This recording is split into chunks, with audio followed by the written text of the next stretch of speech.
Salut Deep Investor. Ce week-end a été très sanglant. L'accélération baissière a connu son apogée entre 2 et 3 heures du matin cette nuit. Résultat, en 24 heures, nous avons 2,29 milliards de liquidations, donc dont des traders en longue pour 1,9 milliard. En tout, en 24 heures, c'est 734 473 traders qui ont été liquidés. Donc dans la vidéo, on va checker le graphique du Bitcoin, de l'Ethereum et du XRP et voir où on en est. Allez, c'est parti pour la vidéo.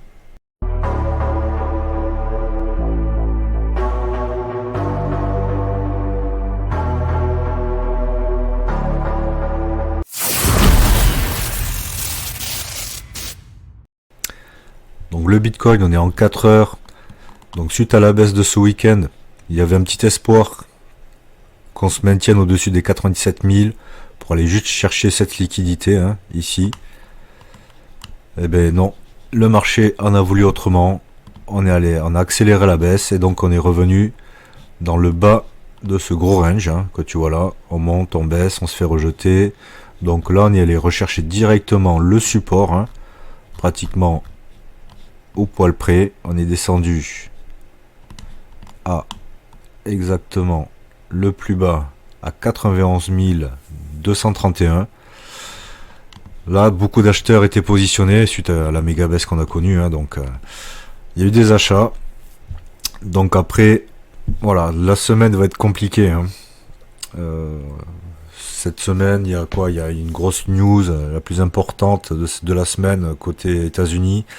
Ça va être le taux de chômage, enfin le taux de demandeurs d'emploi qui va être publié jeudi. Alors ce qu'on voudrait, ça serait que le nombre de demandeurs d'emploi augmente pour que lors de la prochaine réunion de la Fed, Jérôme Powell reconnaisse que l'activité économique américaine se calme et donc avec une inflation qui baisse aussi, donner un espoir au marché de baisser encore les taux. Pour moi, c'est vraiment la baisse des taux qui va pouvoir maintenir le marché et faire en sorte que ce soit le marché traditionnel et le marché crypto repartent vers le nord et pour lancer la deuxième jambe de hausse du Bitcoin. On n'y est pas encore, la prochaine réunion de la Fed, si je ne dis pas de bêtises, c'est le 19 mars. Donc on a encore 1 mois et demi à attendre. Entre aujourd'hui et 1 mois et demi, je pense pas qu'il va se passer grand chose. Je pense que là les marchés quand même, ils ont pris un petit coup sur la tête. Et donc ce que je verrais, le plus logique, ça serait qu'on consolide. Parce que là, on est en 4 heures. Comme tu le vois. Bien sûr, on a un rebond technique, mais il y a peu de chance, quoi. Vraiment, pour inverser la tendance, il faudrait vraiment qu'on regagne à la hausse. Ouais, les 97 000, quoi. Voilà, regagner cette zone. On peut aller la chercher, parce que là, quand même, ça nous fait un baissier. On allait chercher la liquidité au niveau des 91 000, mais on n'est pas allé chercher cette liquidité qui se situe aux 89 000. Donc le marché pourrait cette semaine ranger comme ça, peut-être repartir chercher ce niveau pour se faire rejeter, à voir. Mais on est quand même baissier là, malheureusement, on était bien orienté, il y avait de gros espoirs qu'on était dans cette zone là, de tout briquer à la hausse. Et bien l'annonce de Trump de vendredi a bien fait vaciller les marchés.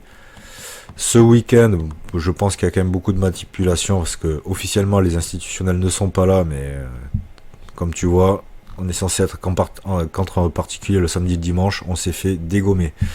Donc on est revenu là pour l'instant dans cette zone de support, de ce gros range de consolidation pour le Bitcoin. Mine de rien, comme je le disais dans ma vidéo, un Bitcoin à 90 000, c'est pas cher, c'est bien, et c'est toujours haut. Donc loin de parler de bear market, on est vraiment en consolidation et bien sûr c'est le marché crypto, on se fait un peu swinger dans la tête, donc c'est clair que là, comme tu l'as vu, 2,29 milliards de liquidation ce week-end de longue. Bien sûr, tous ceux qui étaient à effet de levier se sont fait éclater et j'en fais partie. Et donc voilà, c'est le jeu, qu'il faut savoir assumer, perdre un peu de sous, mais voilà, après si t'es en spot, j'ai toujours mon bac de spot, bien là aussi il saigne un peu. Mais bon voilà, on est là pour du long terme, donc écoute, c'est toujours des bons points d'entrée pour renforcer son bag. Voilà, autour des 90 000, je pense qu'on va un peu rester dans ce gros range, sur cette zone de support pour le Bitcoin, et on verra bien ce qui se passe après. Mais bon, je pense que la semaine va être difficile, hein. Donc le Bitcoin, quand même, mine de rien, c'est la crypto qui s'en sort le mieux, c'est normal, c'est le Bitcoin. Maintenant, on va aller voir l'Ether. L'Ethereum, qui lui, ben voilà, j'avais un gros espoir, bien avant ce week-end, qu'il nous fasse une tête-épaule inversée. Je te la redessine, ce que j'avais en tête, c'était ça. Épaule, tête, épaule. Et bien là, malheureusement, avec ce qui s'est passé ce week-end, ce scénario est invalidé. On allait chercher directement les plus bas. On allait taper là aussi, comme par hasard, hein. Tu vois, ça, j'avais rien touché. On allait chercher toutes les liquidités. On a breaké cette zone. Là, à l'instant T, on est juste en train de retester cette petite tendance haussière qui nous avait lancé le gros pump. On est juste ici. Je pense que ça va se faire rejeter. Pareil, hein. Je pense que la semaine va être difficile pour l'Ethereum. Et donc, on va rester dans ce gros range entre... qui est quand même... On est descendu super bas. On est descendu à 2130 $, hein, sur l'Ethereum.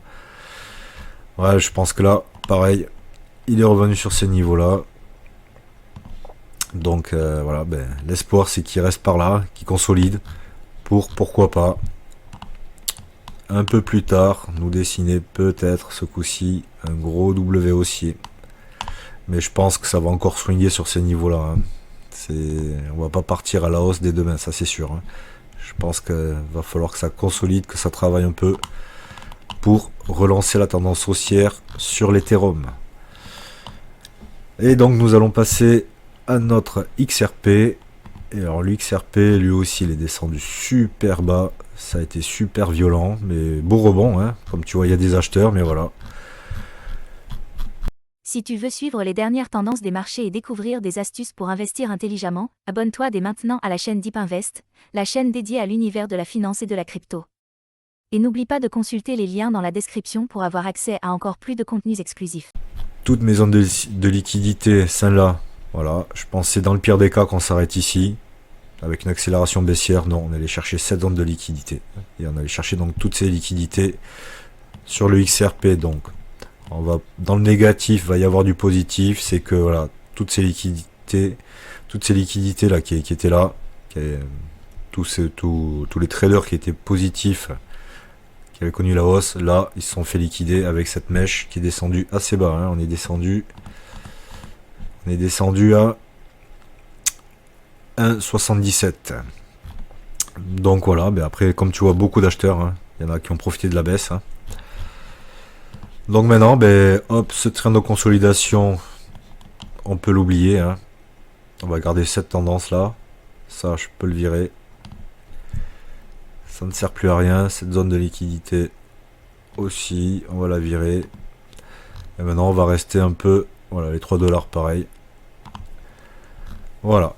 Après, quand tu dézoomes, hein, pas oublier, quand tu dézoomes, on est toujours haussier, que ce soit pour le Bitcoin, l'Ethereum et le XRP. Mais là, tu vois bien qu'avec cette grosse liquidation de ce week-end, eh bien, ça a fait très mal là. Après voilà, quand tu es en spot, ben, mon bag il a pris un peu cher, hein, en valorisation de dollars. Mais c'est bon, j'en stack toujours sur BingX, j'en gratte tous les jours un peu. Et pour moi, le XRP ira bien plus haut, comme pour le Bitcoin, comme pour l'Ethereum. Là, on est dans le FUD, et peut-être qu'on va devoir attendre la prochaine réunion de la Fed pour nous donner des informations un peu plus pertinentes et peut-être relancer la tendance haussière que nous avons sur les cryptos, hein, depuis quelques mois.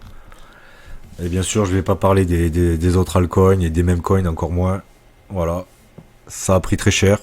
Voilà, si tu es en spot, voilà, ben c'est comme ça. Du moment que tu mets de l'argent que tu es prêt à perdre, c'est comme ça, c'est les cryptos. Sur le long terme, tu gagneras. Si tu es sur du Bitcoin, on va revenir sur le Bitcoin. Pas oublier que le Bitcoin ne fait que monter. Et bien sûr, le marché crypto est très volatile. Mais sur le long terme, on va se mettre à Monsli. Et bien, malgré tout ça, si tu es en spot sur le Bitcoin, tu vois bien que ça monte. Donc voilà, le bull run 2025 n'est clairement pas annulé. Là, pour moi, ce qui s'est passé... Grosse manipulation de marché ce week-end, hein. 2,29 milliards de traders qui se sont fait liquider, qui étaient en longue. Et ça, ce type de liquidation, ça me rappelle bien les autres bull run. C'est-à-dire dans la hausse, tu te fais dégommer à un moment. Et là, comme tu vois, en mensuel, on a une grosse hausse, boum, tu te fais dégommer. Et après, boum, tu repars à la hausse. Donc voilà, faut être patient. Si tu es en spot, tu es tranquille. N'oublie pas de mettre que l'argent que tu es prêt à perdre, entre guillemets. Le but du jeu, c'est pas d'en perdre, hein, bien sûr. Moi, c'est pareil. Mais ne mets pas d'argent que tu aurais besoin dans 1 mois, 6 mois. Voilà. Dans cette vidéo, il n'y a aucun conseil financier. Je te dis ce qui se passe sur les marchés, ce que je fais. Voilà. Mais comme beaucoup, j'ai pris cher. Hein, mes bagues de XRP, en valeur dollar, ils ont bien baissé. C'est comme ça, je suis en spot là-dessus. Voilà, le spot, c'est j'aurai tout perdu quand le XRP sera à 0, le Bitcoin sera à 0. Je pense pas que ça soit aujourd'hui ou demain. Mais voilà, il faut bien accepter cette grosse volatilité. Je pense que la semaine va être assez difficile sur les marchés financiers traditionnels et bien sûr sur les cryptos. Après, le marché US n'a pas encore ouvert, mais bon, il y a peu de chances qu'il ouvre à la hausse. Hein, donc, wait and see, on verra bien. Voilà, force à toi. Et puis, si t'as aimé la vidéo, pense t'abonner et je te dis ciao.